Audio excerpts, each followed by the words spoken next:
What are you guys doing this morning? I've been up since before dark. Last night it was raining. It actually started raining sometime yesterday, and but it was raining when I took my dog out for the last time about 12:30. It was pretty much still raining, and it was saying it was 30 degrees, 29, 30 degrees out. So they've been telling us about this storm up here. We went and bought we bought about 115 pounds of salt because of all this ice supposed to be coming through here. And but I was up here before sun came up because everything had about a quarter of an inch of ice on it. My back hurt, but I took my dog out. She didn't even want to walk out on the sidewalk or even on the snow because it was just she'd step on the snow and it would just fall through on her. And she wasn't going to walk through that. And so I told my wife, shit, I better get out there and start putting some of this salt down, try to keep up with this ice.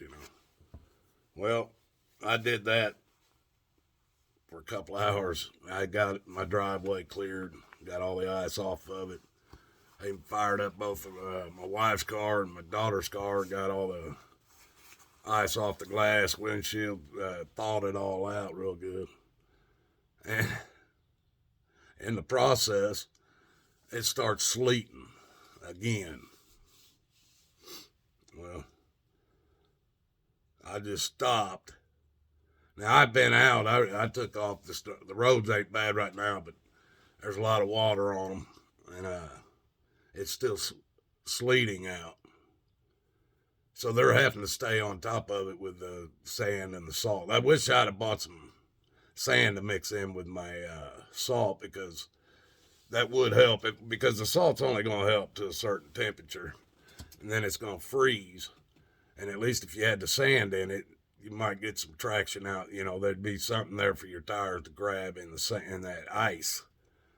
And I wish next year, if a storm like this comes up, I'm going to have some bags of sand too to mix in. Because once this sleeting and raining, this sleeting could go on now because we're still showing like 29 degrees out here in northeastern Ohio. And this sleeting they're talking about could go on until like 7 o'clock tonight. And then the temperatures are supposed to drop down into the teens. Now, once that happens, then the sleet will stop and we'll start getting the snow they've been talking about. They started off saying we were going to get about 2 feet, 20, somewhere around 22 to 24 inches. Well, now they're saying we're going to get 7, I think, in the first 24 hours, and then the next day we're supposed to get another, I don't know, 5 or 6. So we're going to get a little over a foot in the next couple of days. But I've been trying to keep up with that ice, make sure, I don't have a foot and a half or a foot of snow on top of a sheet of ice that's 4 or 5 inches thick, because I've got places at the end of my driveway right now. I got ice at the end of my driveway that's probably, I'd say at least 8 inches, 8 or 9 inches thick. I've dug all the snow off of the top of it and trying to push the edge of my driveway back because it's so tight. And where am I going to throw all this other snow? So I've been working on it, trying to get. And there's such thick ice out there. I've been throwing salt on it. I've been trying to bust it up with a damn shovel I got. But I don't have the wind for it. And but I don't want the whole damn driveway 6 or 8 inches of ice with a foot of snow on top of it. So I've been trying to keep up on it, and I'm gonna be all right. I still got another about 70, 80, or 70 pounds of salt left.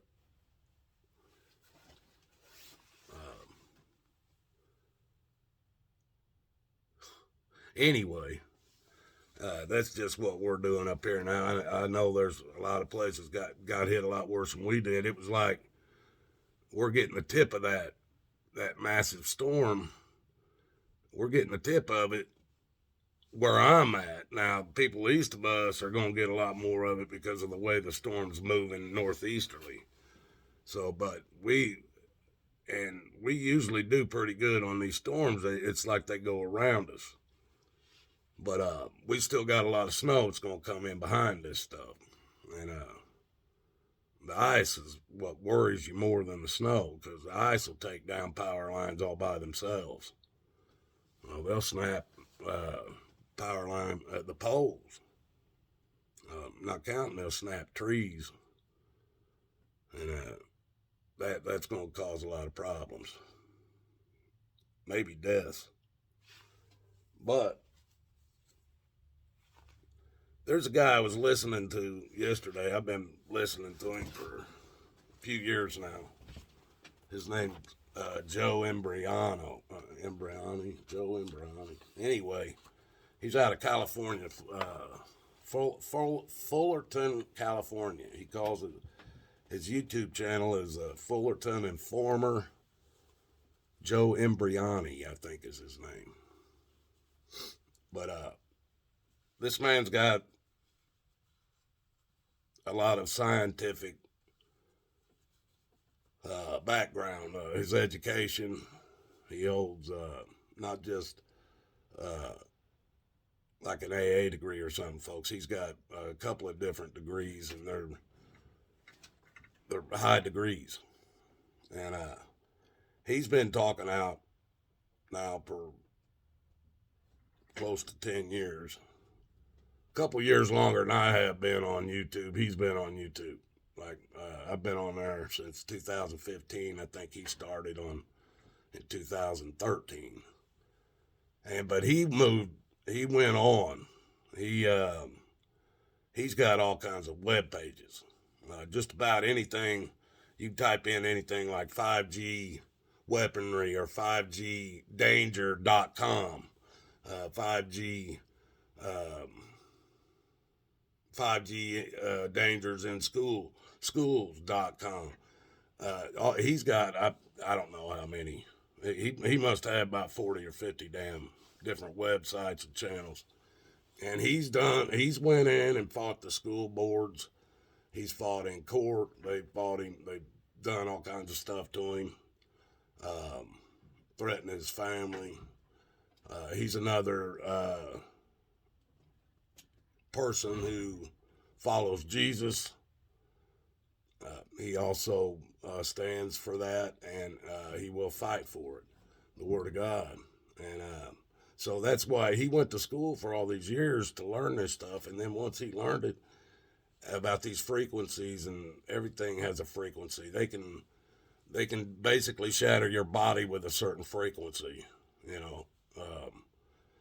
So once he got this education, he started telling people about it, because they were starting to use it as a weapon in schools and against the kids and everything. And so he was talking about something yesterday, and he brought up a word or a title, I guess you would say, or called, and there are two words: ozone layer. I haven't heard any politician, probably since before Al Gore. But I haven't, even Al Gore, I don't remember saying much about the ozone layer. But before that, the politicians, everybody does the same thing that they're doing to us today. They all claimed this ozone layer, that aerosol spray cans were killing the ozone layer. Cow farts were killing the ozone layer. Your air conditioning, where it used to be R12 air conditioning on your cars and stuff, that stuff was cheap. Well, that was killing the ozone layer, so they outlawed it. And then the stuff they brought in was real expensive. The what is it, R32 or something like that now. It's been a while since I messed with it. But they was telling all of us that there was a massive hole that opened up in the ozone layer. And this ozone layer, if the hole got very big, it would pretty much allow our atmosphere to basically leak out into space. This was their story, not mine, folks. I'm just telling you. Just like with Russia, they were telling us back in the 60s that Russia, the Cold War, folks, supposedly we had nukes pointed at them, they had them pointed at us back in the 60s. And that's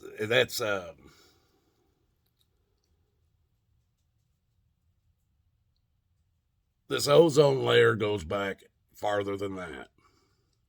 But I remember always hearing about this ozone layer. I can't remember the last time I heard a politician or anybody claiming that it has anything to do with global warming or any global cooling, climate change, whatever it is. I can't remember the last time I heard any of them talk about the ozone layer. Now, folks, when they had the ozone layer and they talked about it, they claimed because the law of thermodynamics, second law of thermodynamics states, natural law, that cannot be broken, states, in order to have a gas pressure, you have to have a container. That's how they used to explain what held the atmosphere on the earth. Well, but they claimed they could shoot a rocket through that same layer, no problem. Didn't create a hole or nothing. But this non-solid object that they claimed was in the sky, surrounding the entire ball Earth, they claimed protected us from all the evils of the space, radiations and all this stuff. That we would all just burn up without the ozone layer. What happened to it? Now, nowhere in that second law of thermodynamics does it say a layer of something can be a container. A container is a solid object, folks, or gas would not be contained. And if you shot a rocket through it, you'd blow a hole through it, probably igniting the damn gases. So if that was the ozone layer, okay, let's say, I don't know. Why don't they talk about it anymore? Why? Because it's Satan's, it used to be Satan's container. It was Satan's idea to bring up this ozone layer. Man don't know what to do with it after they use it for a while, and it worked. And then now they can't explain what they have said. Just like gravity. They can't explain it. It's not a provable fact.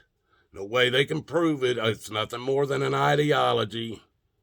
And that's the same with time-space, or space-time. Time is a concept. It's an ideology. It's not real. So all this stuff they use to say that contains your atmosphere, contains it all to the earth that's spinning and flying through a vacuum of space and all this crap. People, they've used lies and they've proven themselves wrong easily. And they know when it's a lie, they just know you're not going to look into it. But some people do, and then it gets out, and then they have to change the lie. Well, he came up with this guy I was talking about, Joe Embriani, he from the Fullerton Informer, came up with a thing that he was saying yesterday, and I found it pretty interesting. Now, whether it's true or not, I don't know. It's not information I've been given to understand, so I can't say it's true or not, but there's some things about it that I know is the truth, but other parts that I'm not. Now, he claimed that the chemicals that they're spraying in the air is basically bringing the ceiling down from the firmament, bringing it down lower to just a few miles above us in order to pump the CO2 and stuff that the trees and everything, the bushes, the plant life on the earth that consumes this and then turns it into oxygen and what we need in the ground, minerals and stuff that needed in the ground to grow food and stuff like that. That the gases in the air, they needed to lower the ceiling so that they could pump basically what we use on Earth to grow food in fields. They're basically brought the ceiling down to bring a smaller tunnel to pump this stuff into the underground cities. Now, I know people have said they got cattle under there, but they got to be able to feed them with something.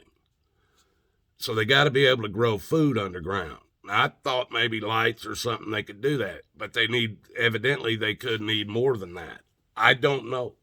I don't understand, other than trying to kill us with what they're spraying on us.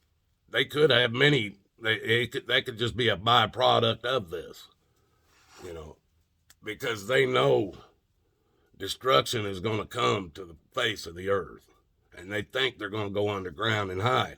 Now, this is the part I can prove, folks. When I was driving for a company called Central Refrigerated Trucking Company, I was driving a refrigerated trailer. I was told to go to a spot. I can't even remember where it was. It was back when I first started driving, but it was an area somewhere in like Wyoming, Colorado, somewhere in the mountains.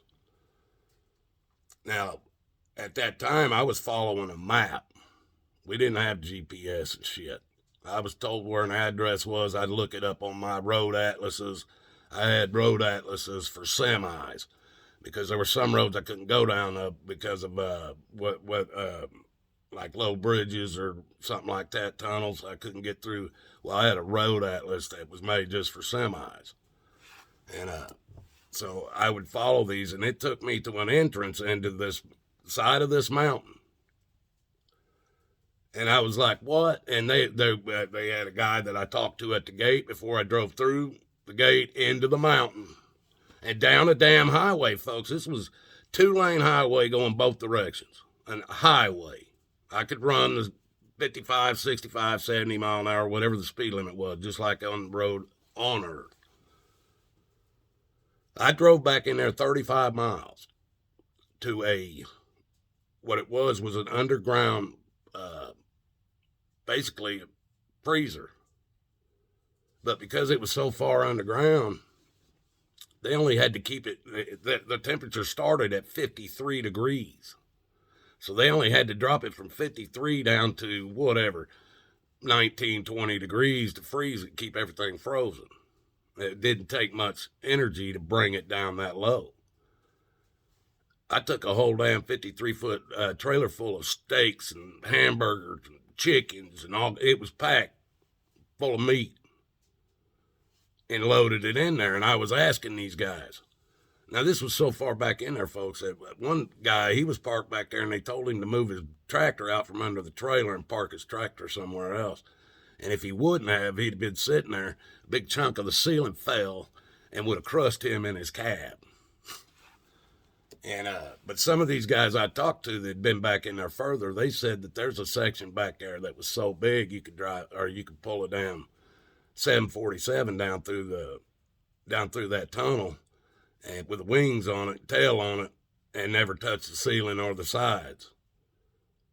And they had said they went 100 some miles back into that underground. So I know they got places underground, massive places.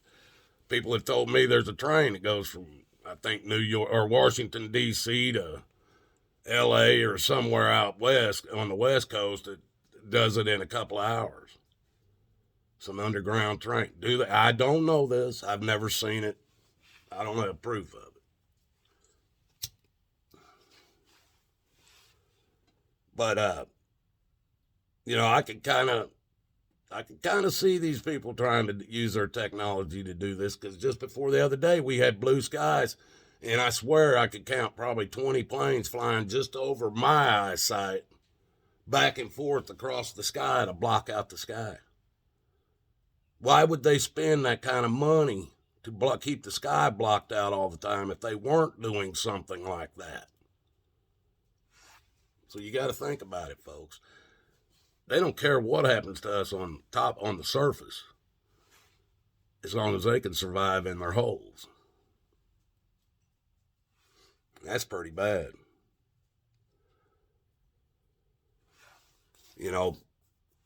That's why. And those people that'll be down there are the people that are in charge of all the countries today.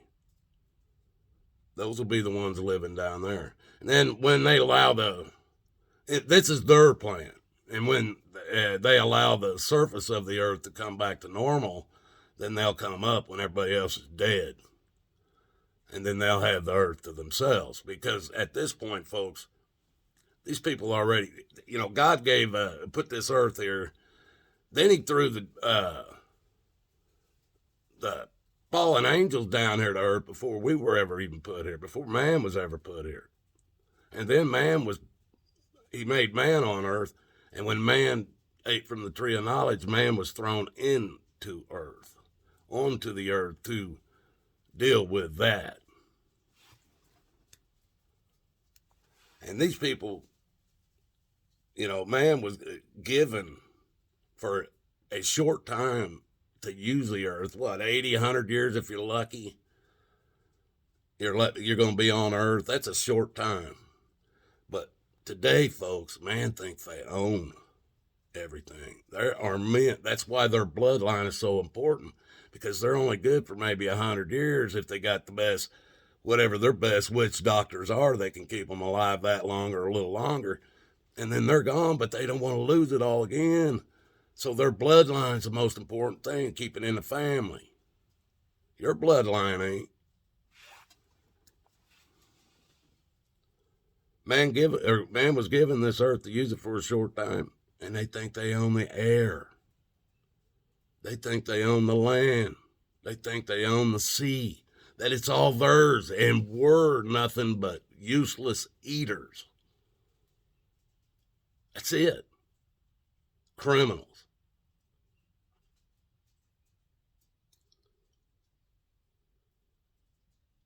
People, I don't know about you, but I've traveled. I've seen the petrified forest probably 3 times in my life. And I was just as disappointed every time when I went there. But I went with other people so they could see it. The building out in the middle of a sand. You go in the building and they show all this petrified wood chunks and stuff inside the building under glass or whatever. You can buy a little piece of it or whatever. They call it the petrified forest. Go out there and look. Looks like they took one big tall tree, maybe a 50, 100-foot tree, cut it up into a bunch of chunks, scattered it out all over the place, and covered them in glass or something, claiming the sand did that. Doesn't look like no forest. There ain't no trunks. There ain't no trunk or, you cut a tree off and there's a damn root system.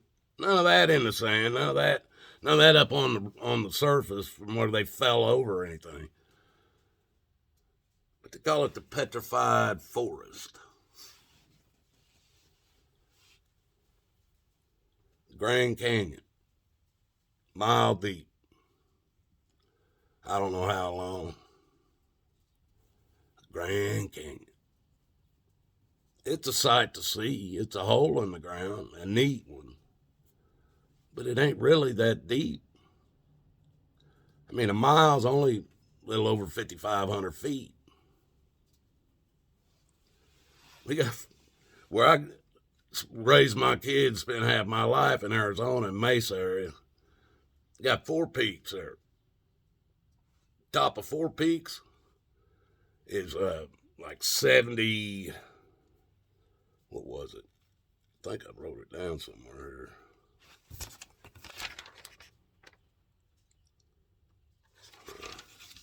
It's like 7,653 feet to the top of 4 peaks. And you can look it up, or people just look up